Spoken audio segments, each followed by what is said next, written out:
In that same Farbrengen of Simchas Tov Lamed, the Rebbe spoke something very practical and in very simple terms, down-to-earth terms. The Rebbe said that, since we mentioned before that there's a good thing that if the children will have a hashpoah, an influence on the parents, because of Heishav Leivavis Albonim, and in America that fits because the children do things different than the parents, that they could influence the parents. So the Rebbe wants to mention something else, that he wants that the children should have an influence on the parents. That the parents should also be dressed, mothers should also be dressed in Tznius dike clothes. Not like this great pirza that became in the union of Tznius. We can't even imagine what we're talking about here. That even older women do it. And the Rebbe said, I don't mean the older women that are mentioned in the Rashba, that if something that there's a meaning of Noshim Skenitz is something very special. We're talking about poshet, something that the older women do, that they also don't wear tzniusdik. And the eitzeh, in order to be successful, to influence them, has to come from the young girls, the Rebbe said. And therefore we have to explain to the young girls why it's no good, and explain it in a way that they will understand it also with their logic, and then they'll become tzniusdik, and then they'll also have an influence on the parents. And this is what the Rebbe said you have to explain to them.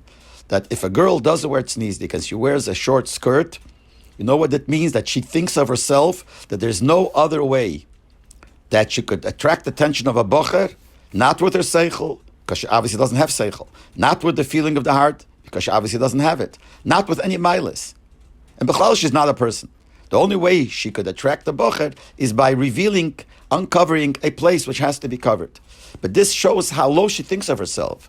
She's as if carrying a sign saying that I don't have seichel, I don't have feeling, I don't have any milas, I don't have anything, even my face is ugly. The only mile I have is that I'm uncovering a place which should be covered. And that's going to entice the bocher. And then he'll want to talk to me and he'll say hello to me. And that's a great shiftless. That it shows only pritzus and no other milas. And this she's saying it in the public. And she's showing it to everybody that she has no milas. And it says in the posik that the fool is proud, prides himself with his foolishness, with his stupidity. And that's what she's showing. Now we know there's a psak din in Torah that Bnei Yisrael, Yafeh, saying all Jewish girls are beautiful, but some it's begilui, some it's not begilui, and you have to bring it out, the beauty, but not through bringing pritzes. And when we'll explain this to the girls, it'll make it easier for them, make the nesoin easier for them. And in this, they will see that America is nicht anders. They're just like in the old country before. People were tzniusdik, so America is not different, it should also be tzniusdik. And he says the reason that the girls do it is because the mothers do it. The mothers want them to do it. Because the mother doesn't want the daughters to wear long skirts. So she shouldn't look like she's an older person. She'll look like a Rebbetzin. And if she looks like a Rebbetzin, that makes the mother look even older. So they'll think the mother is 70 years old.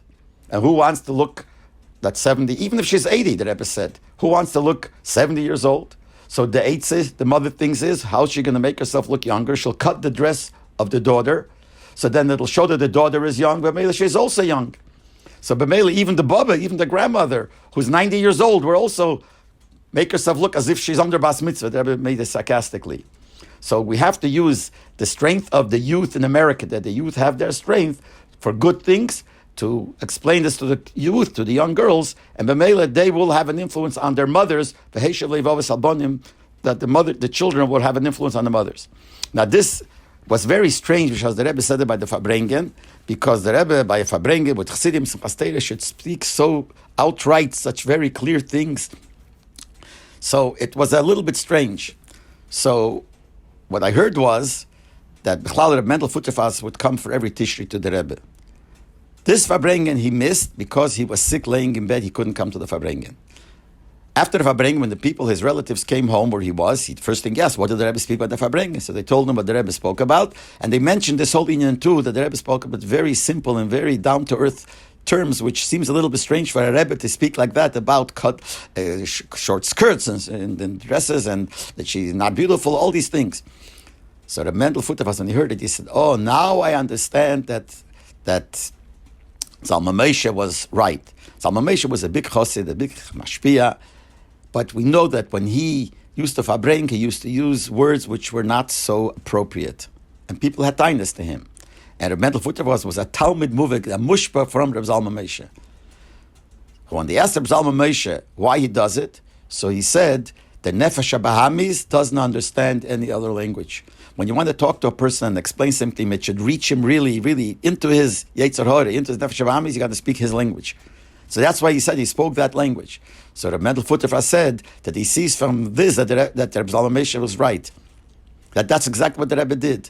The Rebbe lowered himself and spoke the simple language down to earth, because that's the only way he could explain it to the Nefesh HaBahamis, which fits to what the Rebbe writes in the Sichas Chelik Yud, Parshas Noach. He writes that even though you have to speak Lashon Noki, and the Torah always tries to speak Lashon Noki in clean language, but if it's Negei L'Maisa, Lahaloch L'Maisa Posha, to say what to do, you have to be very clear. You can't just say words which are fancy. It has to be very, very clear.